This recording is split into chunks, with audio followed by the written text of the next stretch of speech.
그러나 이 은사는 그 범죄와 같지 아니하니 곧 한 사람의 범죄를 인하여 많은 사람이 죽었은즉 더욱 하나님의 은혜와 또한 한 사람 예수 그리스도의 은혜로 말미암은 선물은 많은 사람에게 넘쳤느니라.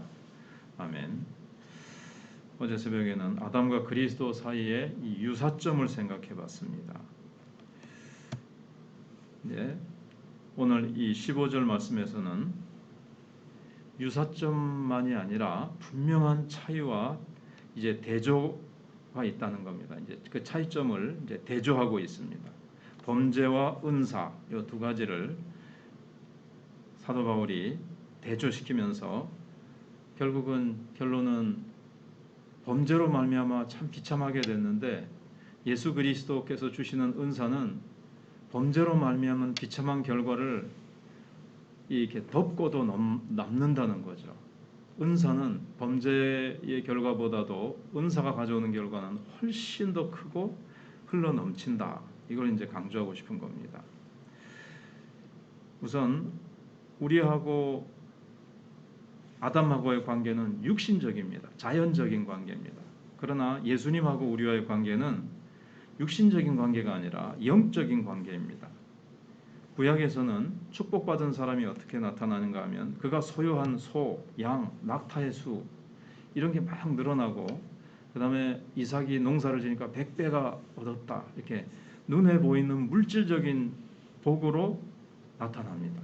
그러나 신약에서는 그것을 찾아볼 수가 없습니다. 뭐 바울이 엄청나게 돈을 많이 벌었다. 뭐 재산이 많더라. 뭐 이런 것들이 없고 영적인 복으로 갑니다. 얼마나 성령 충만하고 주님을 위해서 얼마나 사랑과 희생과 그 다음에 성령의 열매를 맺느냐 이런 것들로 나타나죠. 그러면서 그러나 오늘 14절을 처음에 보시면 그러나 이 은사는 그 범죄와 같지 아니하노니 예수님으로 말미암아 주어지는 은사는 아담이 범죄함으로 말미암아 나온 그 결과와 다르다는 겁니다. 아담의 그 죄로 말미암아 우리에게 오게 된 여러 가지 그 비참한 것들, 그러나 은사에 있어서는 모든 면에서 그것이 해당되지 않고 그것을 싹 제거해 준다는 말이죠. 그래서 여기 범죄, 은사 이 낱말이 이제 대조되고 있습니다. 아담의 범죄로 말미암아 우리가 다 죄인으로 여겨졌죠. 왜냐하면 우리가 생각해 본 대로 아담은 인류의 대표고 머리고 하나님과 언약을 맺은 존재이기 때문에 그렇습니다. 그래서 우리는 모두 다 죽게 된 겁니다. 영적인 죽음뿐만 아니라 육체적인 죽음도 해당이 되는 거죠. 그래서 아담이 자기 자신뿐만 아니라 그 행동을 했을 때, 선악과를 따먹었을 때 우리 또 뭘 하든지 그가 하는 행동은 우리 모두를 위해 행동하고 있었던 겁니다. 우리 모두를 이렇게 포함해 가지고 행동을 한 거죠. 그래서 죄의 삭은 사망이라는 결과를 가져왔습니다. 이 삭시라는 것은 임금, 어떤 노동을 한 것에 대한 대가거든요. 그러니까는 아담이 한 행동에 대한 대가, 그 삭시 뭐냐 하면, 그리고 이 단어는 옛날에 용병, 군인이 모자라면은 다른 이제 사람을 돈 주고 사옵니다. 그러면은 뭔가 대가를 이제 임금을 지불해야 되죠. 거기에 사용하는 단어였는데 아무튼 대가 임금이거든요. 죄에 대한 대가는 뭐냐? 사망이라는 겁니다. 그러나 이 은사, 예수님의 순종과 예수님의 십자가의 은혜로 말미암아 주어지는 것은 그 범죄와 같지 않다. 대조를 계속하고 있습니다. 우리가 잘 아는 대로 은사는 값없는 선물을 얘기합니다. 그래서 우리는 이제 삭시라는 거하고는 상관이 없게 되어졌습니다.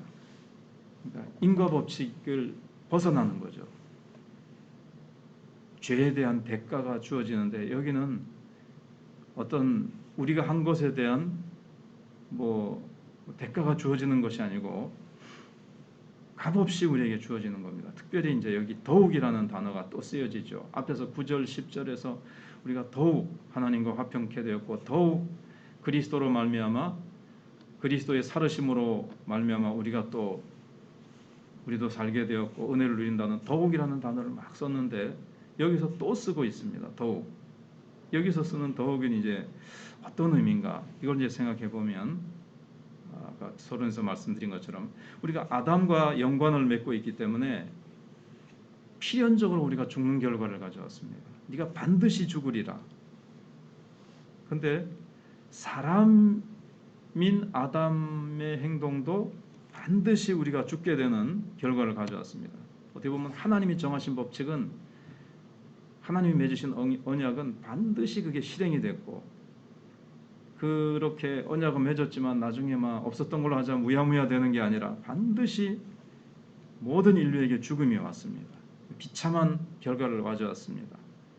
그렇다면 사람이시면서 동시에 하나님이신 주 예수 그리스도와 우리는 연합되었기 때문에 더욱더 그 약속은, 그 약속된 결과는 틀림없게 된다는 겁니다. 더 틀림없다는 거죠.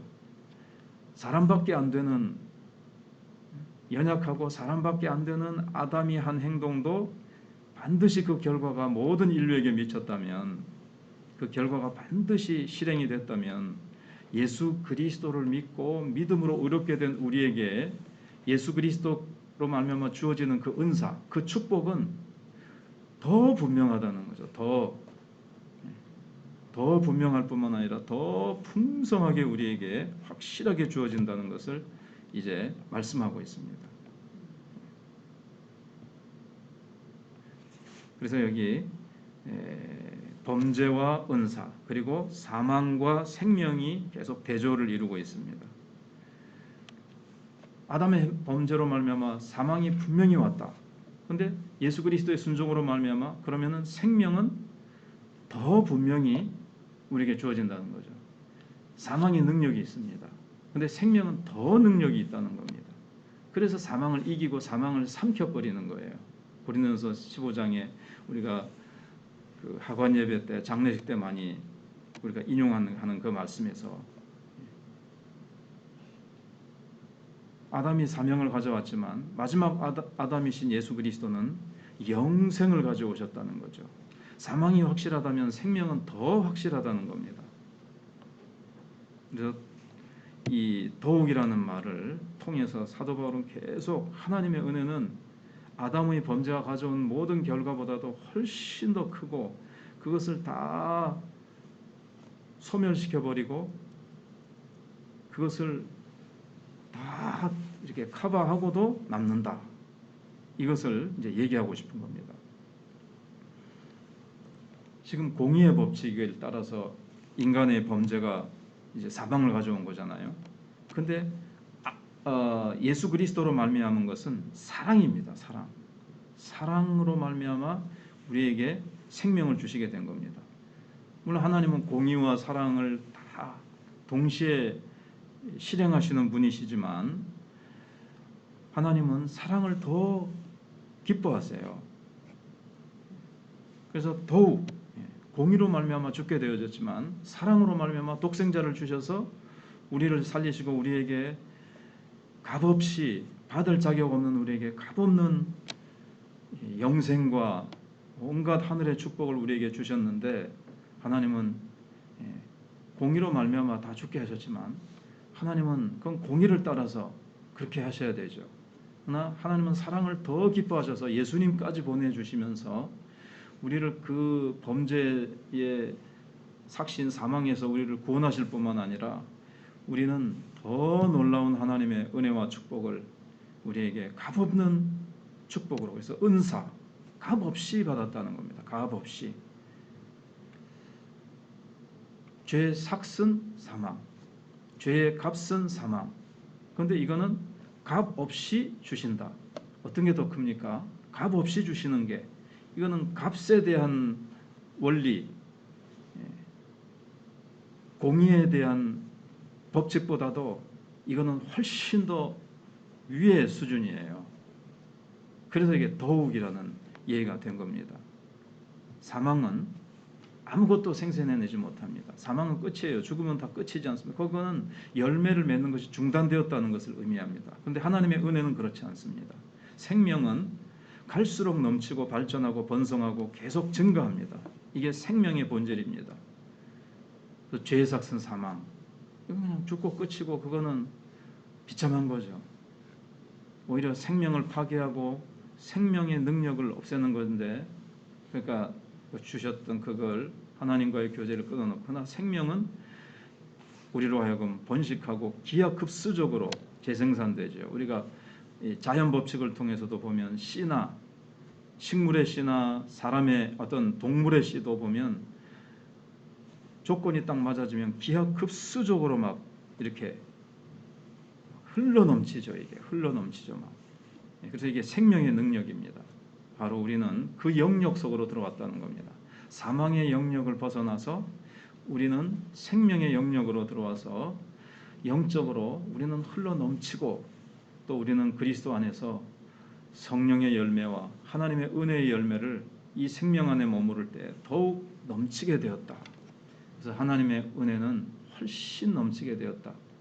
이것을 강조하고 있습니다. 내일 또 계속해서 생각해 보겠습니다.